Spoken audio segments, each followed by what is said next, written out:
السلام علیکم ورحمۃ اللہ وبرکاتہ۔ دوستو، میں آپ کے سامنے ایک چھوٹی سی دعا شیئر کروں گا، پڑھ کر سناؤں گا۔ بہت اچھی دعا ہے۔ جو حضرات سوتے ہوئے میں ڈر جاتے ہیں، یا ہمارے چھوٹے چھوٹے بچے سوتے ہوئے ڈر جاتے ہیں، ان کے لیے خاص طور سے۔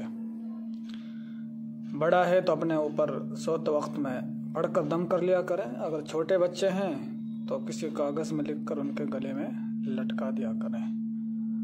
آپ صلی اللہ علیہ وسلم نے اس دعا کو بتایا ہے، صحابہ نے اس کو کیا بھی ہے۔ دعا یہ ہے: اعوذ بکلمات اللہ التامات من غضبہ وعقابہ وشر عبادہ ومن ہمزات الشیاطین وان یحضرون۔ دھیان سے سنیں۔